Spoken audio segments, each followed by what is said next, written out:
BNP chairperson Begum Khaleda জিয়ার মৃত্যুতে 3 দিনের রাষ্ট্রীয় শোক ঘোষণা করেছে সরকার। আগামীকাল নির্বাহী আদেশে সরকারি ছুটি ঘোষণা করা হয়েছে। জাতির উদ্দেশ্যে দেয়া ভাষণে প্রধান উপদেষ্টা এই ঘোষণা দেন। প্রধান উপদেষ্টা তার ভাষণে বলেন, বেগম খালেদা জিয়ার মৃত্যুতে জাতি এক মহান অভিভাবককে হারিয়েছে। মিরাজ হোসেন গাজীর রিপোর্ট।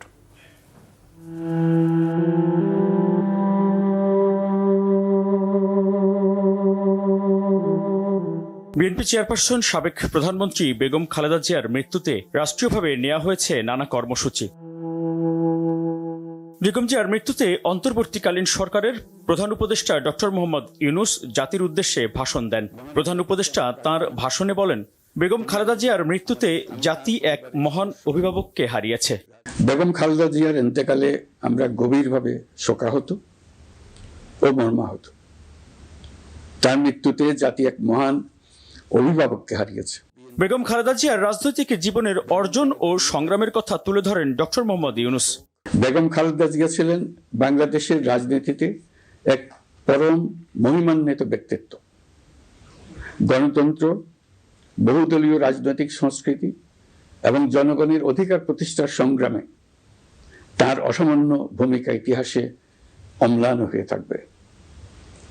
স্বৈরাচার ও ফেসিবাদের বিরুদ্ধে তার আপসহীন নেতৃত্ব বারবার জাতিকে গণতন্ত্রহীন পরিস্থিতি থেকে উত্তরণের পথ দেখিয়েছে এবং মুক্তির প্রেরণা জুগিয়েছে।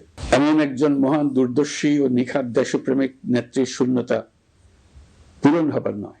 প্রধান উপদেষ্টা আরো বলেন, সাবেক প্রধানমন্ত্রী বেগম খালেদা জিয়ার মৃত্যুতে 3 দিনের রাষ্ট্রীয় শোক ঘোষণা করা হলো। একই সাথে বুধবার তার জানাজার দিন সাধারণ ছুটিও ঘোষণা করেন প্রধান উপদেষ্টা।